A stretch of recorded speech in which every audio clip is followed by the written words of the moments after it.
मध्य प्रदेश स्थापना दिवस पर होंगे कार्यक्रम। सीएम डॉक्टर मोहन यादव ने की तैयारियों की समीक्षा। कहा, पद्मश्री पर्यटन हेली सेवा को मिल रही है सौगात। भोपाल में जलवायु परिवर्तन पर कार्यशाला आयोजित। डॉक्टर सीएम मोहन यादव ने किया संबोधन। राज्य में भूमिका की गहन चर्चा। बदनावर में दीपावली मिलन समारोह का आयोजन। विधायक धवल सिंह शेखावत ने किया कार्यक्रम। सुराने समर्थन कार्यक्रम में हुए शामिल।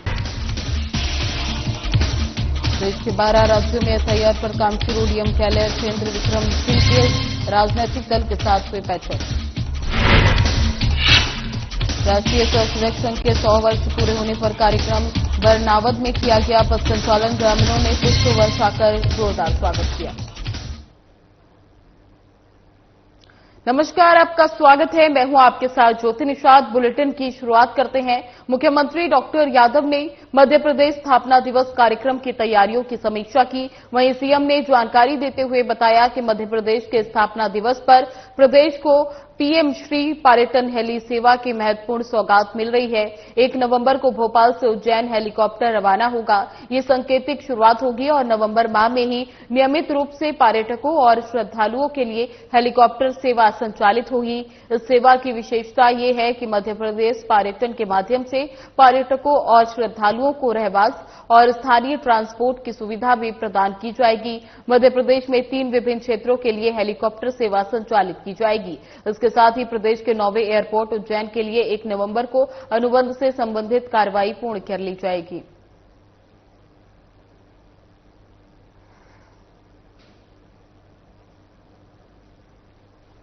भोपाल में जलवायु परिवर्तन पर कार्यशाला का आयोजन किया गया, जिसमें मुख्यमंत्री डॉक्टर मोहन यादव और उपाध्यक्ष मोहन नागर मौजूद रहे। वहीं सीएम ने कार्यशाला को संबोधित करते हुए कहा कि मध्य प्रदेश सतत विकास और जलवायु परिवर्तन पर विचार मंथन और सार्थक चर्चाओं में हमेशा अग्रणी रहा है। आज जब पूरी दुनिया जलवायु संकट का सामना कर रही है, भारत ने तकनीक के साथ साथ अपने जीवन दर्शन और देशज ज्ञान को समाधान के रूप में प्रस्तुत किया है। मध्य प्रदेश सरकार ने इस दिशा में कई महत्वपूर्ण कदम उठाए हैं।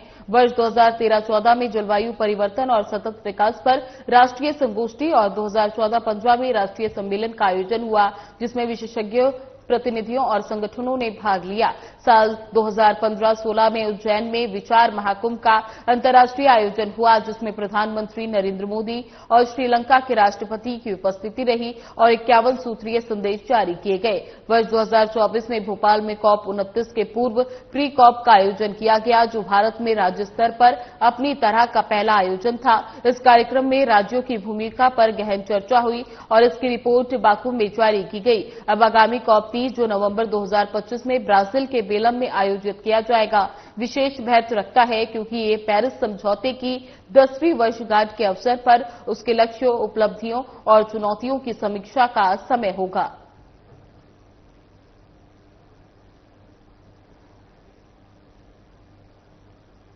दुनिया में जो जलवायु परिवर्तन है और उसके आधार पर जो हमारी जीवन शैली है, उसको लेकर के हमारे राज्यों का योगदान और देशों का योगदान, उसमें किस प्रकार से हम तापमान को कम कर सकते हैं, हमारी जीवन शैली में परिवर्तन कर सकते हैं, उसको लेकर के यहाँ मैपकास्ट के द्वारा और एक कार्यशाला का आयोजन किया है, जिसमें हमारे देश भर के और वैज्ञानिक यहाँ पर आए हैं। हमारे प्रदेश के मुख्यमंत्री जी का अभिवादन दर्शन यहाँ पर प्राप्त हुआ है और वास्तव में जिस प्रकार से हम देखते हैं कि वैश्विक तापमान बढ़ रहा है और उस तापमान में हमारी जीवन शैली बहुत बड़ी जिम्मेदार है और इसलिए जीवन शैली में हम किस प्रकार से अपना परिवर्तन कर सकते हैं, उसको लेकर के विद्वानों का चिंतन, उनके विचार यहाँ पर आएंगे और उसके आधार पर फिर हमारी राज्य सरकारें, भिन्न भिन्न प्रकार की संस्थाएं उसके अनुसार अपना व्यवहार करेगी। भोपाल में दीपावली पत्रकार मिलन समारोह का आयोजन किया गया। ये आयोजन सीएम की अध्यक्षता में सीएम हाउस पर किया गया। इस कार्यक्रम के तहत सीएम ने पत्रकार बंधुओं को दीपोत्सव की शुभकामनाएं दी।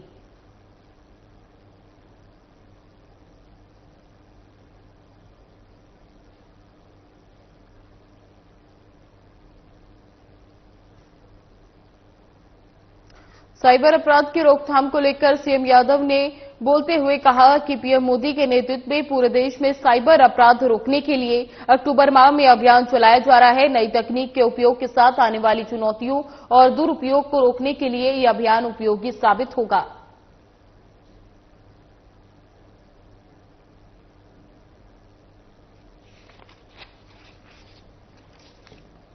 मैं आज रन फॉर अवेयरनेस साइबर अपराध के लिए खासकर यहाँ मध्य प्रदेश सरकार के स्पोर्ट्स और पुलिस विभाग द्वारा संयुक्त रूप से यशस्वी प्रधानमंत्री ने जो साइबर अपराधों के प्रति जागरूकता के लिए अक्टूबर माह में अभियान चलाने का निर्णय किया था, उसका समापन और दौड़ के लिए आया था।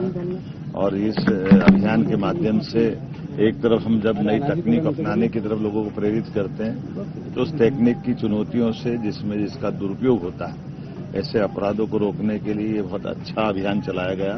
और इतना सरल हेल्पलाइन नंबर 1930 अगर ये रिलीज किया, जिसमें इस आधार पर हम अपने सभी प्रकार के साइबर अपराधों की जानकारी से पुलिस से जुड़ करके इन अपराधों पर नियंत्रण का काम करें।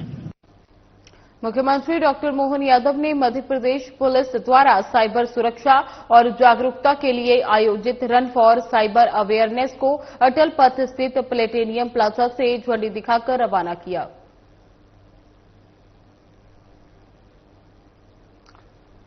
आपको बता दें, मुख्यमंत्री डॉक्टर मोहन यादव ने मध्य प्रदेश पुलिस द्वारा साइबर सुरक्षा और जागरूकता के लिए आयोजित रन फॉर साइबर अवेयरनेस को अटल पथ पर स्थित प्लेटेनियम प्लाजा से हरी झंडी दिखाकर रवाना किया।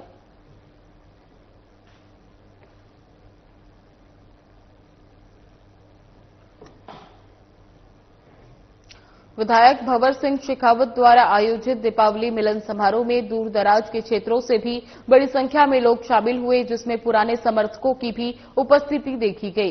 बता दें, कार्यक्रम में सभी कांग्रेस के पदाधिकारीगण के साथ विधायक और पूर्व विधायकों की उपस्थिति रही। स्नेह भोज के दौरान पंडाल के चारों ओर से की गई आतिशबाजी और स्टेज पर मधुर ध्वनि से संगीत को लोगों ने काफी सराहा। दीपावली मिलन समारोह में विधायक शेखावत को बधाई देने के लिए महिदपुर विधायक दिनेश बोस, सरदारपुर विधायक प्रताप ग्रोवल, धर्मपुरी विधायक पांचीलाल मेड़ा और पूर्व जिला अध्यक्ष कमल किशोर सहित बड़ी संख्या में पत्रकार उपस्थित रहे।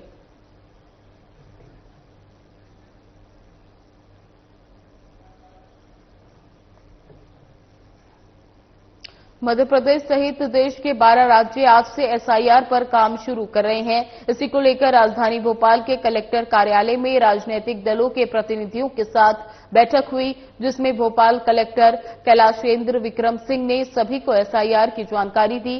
कलेक्टर ने बताया कि 2000 से ज्यादा बीएलओ घर घर जाकर सर्वे करेंगे।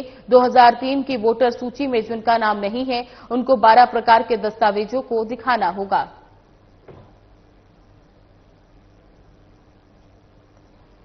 आपको बता दें, मध्य प्रदेश सहित देश के 12 राज्यों आज से एसआईआर पर काम शुरू कर रहे हैं। इसी को लेकर राजधानी भोपाल के कलेक्टर कार्यालय में राजनीतिक दलों के प्रतिनिधियों के साथ बैठक हुई, जिसमें भोपाल कलेक्टर ने सभी को एसआईआर की जानकारी दी। कलेक्टर ने बताया कि 2000 से ज्यादा बीएलओ घर घर जाकर सर्वे करेंगे। 2003 की वोटर सूची में जिनका नाम नहीं है, उनको 12 प्रकार के दस्तावेज दिखाने होंगे।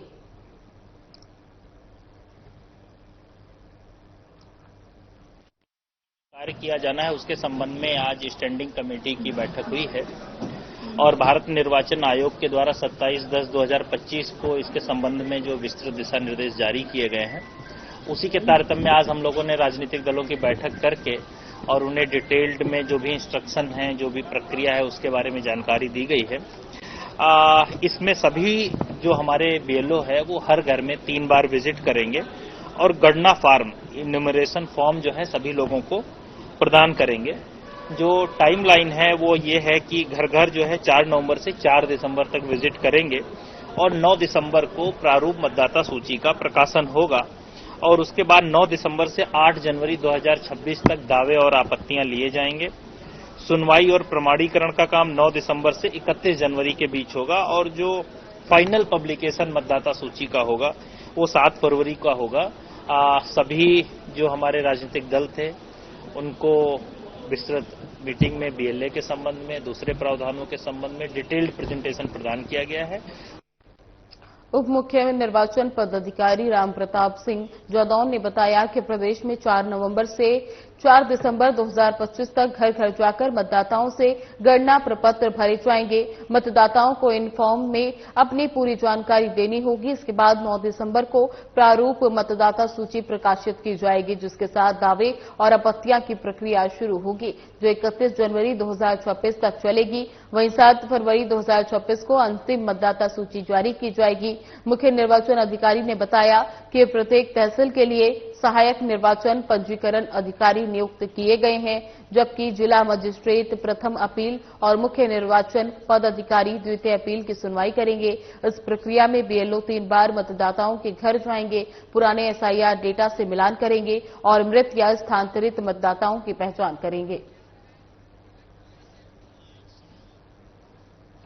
आपको बता दें कि उप मुख्य निर्वाचन पदाधिकारी राम प्रताप सिंह ने बताया कि प्रदेश में 4 नवंबर से 4 दिसंबर 2025 तक घर घर जाकर मतदाताओं से गणना प्रपत्र भरे जाएंगे। मतदाताओं को इस फॉर्म में अपनी पूरी जानकारी देनी होगी। इसके बाद 9 दिसंबर को प्रारूप मतदाता सूची प्रकाशित की जाएगी, जिसके साथ दावे और आपत्तियों की प्रक्रिया शुरू की जाएगी, जो कि 31 जनवरी 2026 तक चलेगी।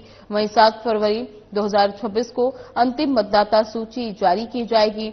मुख्य निर्वाचन अधिकारी ने बताया कि प्रत्येक तहसील के लिए सहायक निर्वाचन पंजीकरण अधिकारी नियुक्त किए गए हैं, जबकि जिला मजिस्ट्रेट प्रथम अपील और मुख्य निर्वाचन पदाधिकारी द्वितीय अपील की सुनवाई करेंगे। इस प्रक्रिया में बीएलओ 3 बार मतदाताओं के घर जाएंगे, पुराने डाटा से मिलान करेंगे और मृत या स्थानांतरित मतदाताओं की पहचान करेंगे।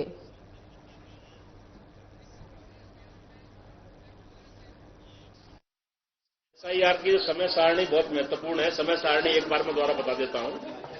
इस एसआईआर की प्रक्रिया 28 अक्टूबर से प्रारंभ हो गई है। 28 अक्टूबर से 3 नवंबर 2025 तक ये जितना भी मशीनरी है, बीएलओ, ईआरओ, डीईओ, इनका प्रशिक्षण होगा और इनोमिनेशन फॉर्म के छपने की कार्रवाई की जाएगी। 4 नवंबर 2025 से 4 दिसंबर 2025 तक जितने भी मतदाता हैं उनको इनोमिनेशन फॉर्म बीएलओ द्वारा वितरित किए जाएंगे और उन इनोमिनेशन फॉर्म को एकत्र किया जाएगा। उसके पश्चात 9 दिसंबर 2025 को प्रारूप मतदाता सूची का प्रकाशन होगा।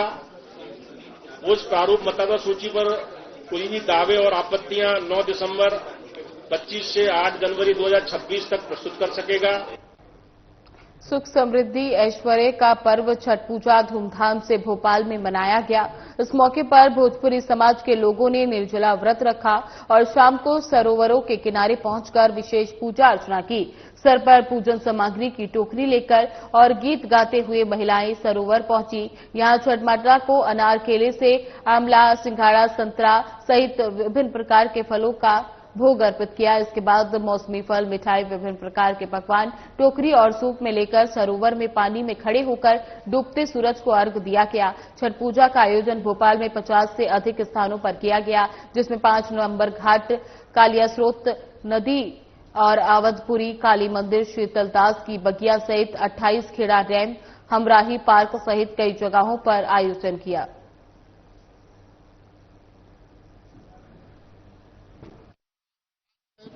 चार इमली 5 नंबर घाट पे आए हैं। छठ पूजा है, छठ का तीसरा दिन है।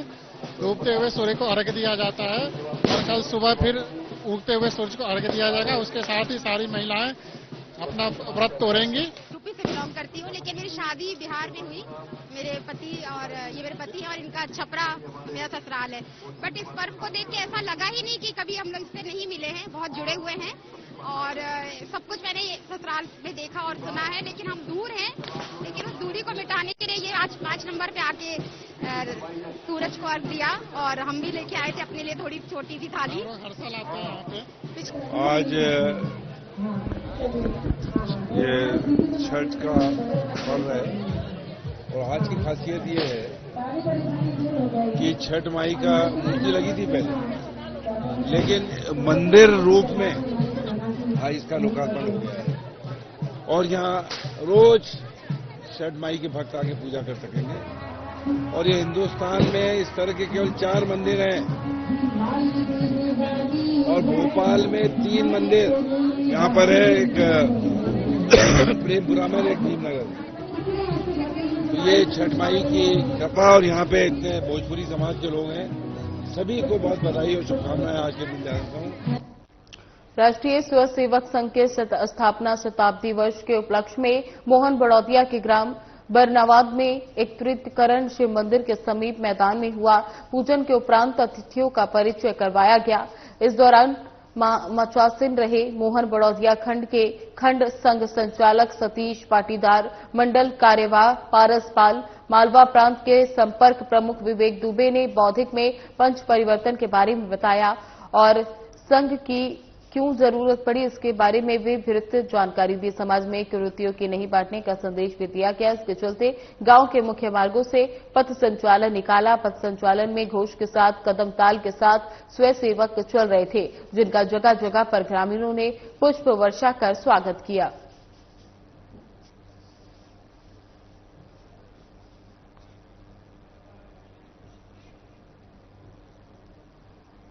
बदनावर के ग्राम दोत्रिया में डाक सेवा संचालन के लिए डाक विभाग द्वारा कई वर्षों से जीवन दरबार का मकान किराए पर लिया रखा है, लेकिन मकान में सिर्फ अलमारी, लेटर बॉक्स और बाहर सिर्फ एक बैनर ग्रामीणों को मुंह चढ़ाता नजर आता है। किसी भी कर्मचारी को यहां बरसों से नहीं देखा गया। रूम के मालिक जीवन दरबार ने बताया कि हर माह किराए के नाम पर 500 रुपए आते हैं। त्रोदिया में ऑफिस के नाम पर सिर्फ एक कमरा है। ग्रामीणों ने बताया कि हमें जब भी कोई काम होता है तो बदनावर ही जाना पड़ता है। कमोश यही हालत बदनावर के आसपास के सभी इलाकों के है। क्षेत्र के ग्रामीणों को संबंधित विभाग के कार्य करवाने के लिए बदनावर ऑफिस जाना पड़ता है। पिछले 2 माह से परेशान ग्रामीण अंबाराम पिता सुखराम ग्राम डोलाकुआं ने बताया कि आधार और पैन कार्ड जैसे अनिवार्य कागज भी सही समय पर प्राप्त नहीं होते। ग्रामीण क्षेत्रों में डाक सेवा समय पर न मिलना अपने आप में सवाल खड़े करता है। पूर्व में ग्राम त्रोदिया से ही बरौदा, बरौदी, भरभुजी, झिकली, खकरोड और खोखरी, बखतपुरा, हांडिया और आदि ग्रामीण क्षेत्रों में डाक सेवा द्रोदिया से ही संचालित की जाती है, जो कि अब सीधे बदनावर से संचालित हो रही है। ग्रामीणों ने मांग की है कि ये व्यवस्था पुनः बहाल की जाए ताकि हजारों ग्रामीणों को इसका लाभ प्राप्त हो सके।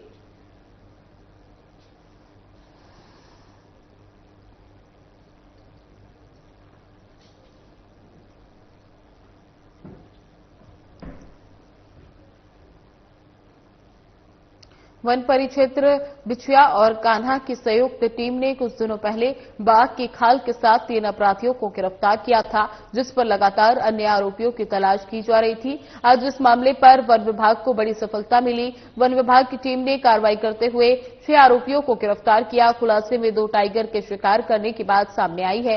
पहले टाइगर से खाल बरामद की गई थी और टाइगर के दूसरे मामले में बिजली के तार, हथियार, बाघ की हड्डियां और अन्य अंग बरामद किए गए। फिलहाल पुलिस ने मामले में अब तक कुल 9 आरोपियों को गिरफ्तार किया, जिन्हें कोर्ट में पेश कर जेल भेज दिया गया।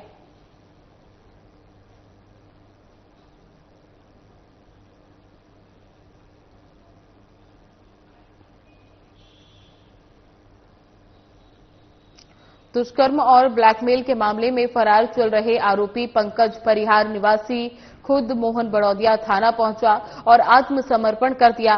पुलिस ने आरोपी को गिरफ्तार कर न्यायालय में पेश किया, जहां उसे न्यायिक अभिरक्षा में जेल भेज दिया गया। मोहन बड़ौदिया थाना प्रभारी प्रेम किशोर व्यास ने बताया कि पीड़िता ने पहले इंदौर में राजेंद्र नगर थाने में 0 एफआईआर दर्ज करवाई थी, जिसके बाद मोहन बड़ौदिया थाने में प्रकरण ट्रांसफर किया गया। बताया जा रहा है कि आरोपी कुछ दिनों से फरार चल रहा था।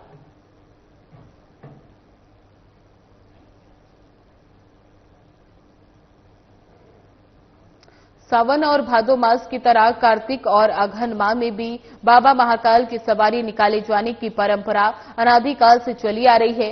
इस परंपरा के चलते सोमवार को भगवान महाकाल की पहली सवारी धूमधाम से निकाली गई। इसके पहले अपराह्न महाकाल मंदिर के सभा मंडप में पुजारी पंडित घनश्याम शर्मा द्वारा बाबा महाकाल की विधि विधान से पूजा अर्चना की गई। इस दौरान कलेक्टर रोशन सिंह और एसपी प्रदीप शर्मा मौजूद थे। इसके बाद पालकी को कंधा देकर नगर भ्रमण के लिए रवाना किया गया। वहीं मंदिर के मुख्य द्वार पर पुलिस द्वारा भगवान महाकाल को गार्ड ऑफ ऑनर दिया गया। इसके बाद बाबा महाकाल चांदी की पालकी में सवार होकर अपनी प्रजा का हाल चाल जानने के लिए नगर भ्रमण पर निकले। वहीं प्रजा ने भी बाबा महाकाल के स्वागत के लिए पलक पवड़े बिछा दिए। सवारी गुजरी चौराहा, बख्शी बाजार और हरी सिद्धि की पाल से होते हुए रामघाट पहुंची, जहां बाबा महाकाल की कृपा के जल से अभिषेक किया गया। तत्पश्चात सवारी अपने परंपरागत मार्ग से होते हुए पुनः महाकाल मंदिर पहुंची।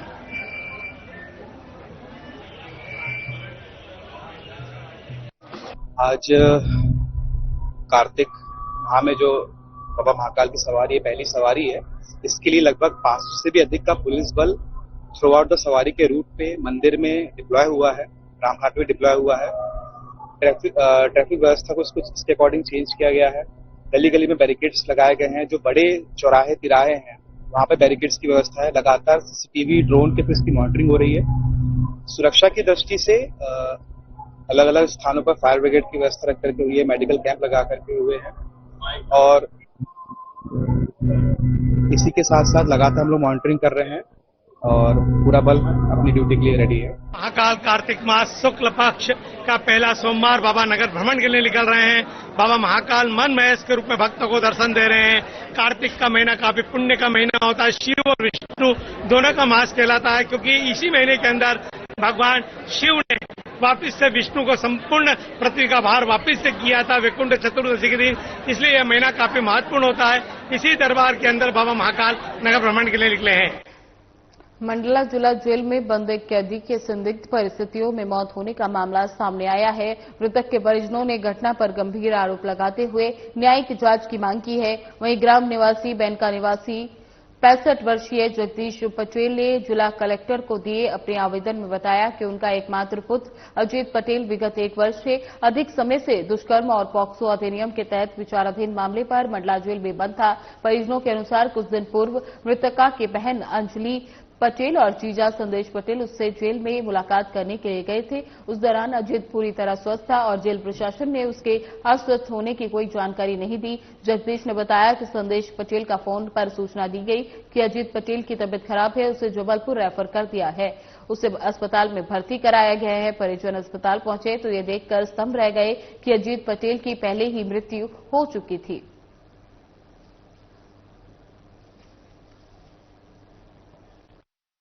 संदेश पटेल, अजीत का जीजा, अजीत पटेल को यहाँ जेल से यहाँ लाए, एक्सपायर करके लाए हैं। ये मेरे पास 3:30 बजे के आसपास, 3:45 बजे के आसपास कॉल किए हैं और बोले कि जबलपुर रेफर कर रहा है। मैं आया यहाँ तो ये खत्म हो गया और इनको पहले से बीमार रहा है। मैं जाता था मिलने तो बोलता था भैया कमजोरी लग रहा है, कोई ट्रीटमेंट नहीं दे रहा है जेल में। और ये पास्को एक्ट के केस में था और अपन ने जिसको यहाँ पर डॉक्टर नियमित आते हैं और अंदर एक कंपाउंडर भी नियमित रहता है। तो जैसे ही जिसकी थोड़ी तबीयत सी खराब हुई थी तो उस डॉक्टर ने इसको करा था। 17 तारीख को अपन ने इसको गार्ड काटा था और 18 तारीख को भी अस्पताल गया था। अस्पताल से इसकी वहाँ से रिपोर्ट आई थी कि इसमें कोई कमी नहीं है। 12.5 इसमें खून वगैरह जो भी बताया पूरी जांच आ गई तो बढ़िया रहा। इसके वजह इसका इलाज चलता रहा। फिर इसको आज सवेरे इसको चक्कर आया था तो हमने तत्काल इसको पुलिस बल मंगा के और अस्पताल 11:30 बजे यहाँ से अस्पताल के लिए निकाल दिया। 8:30 हमको 4 बजे किसी टेलीफोन द्वारा साहब को सूचना मिली कि उसकी डेथ हो गई। छिंदवाड़ा जिला अस्पताल में डॉक्टरों की लापरवाही से एक महिला की मौत हो गई। ग्राम रजौला में उल्टी के कारण जिला अस्पताल में महिला भर्ती थी। परिजनों ने डॉक्टरों पर समय पर इलाज नहीं करने का आरोप लगाया। इसके चलते परिजनों ने जिला अस्पताल के बाहर शव रखकर विरोध किया।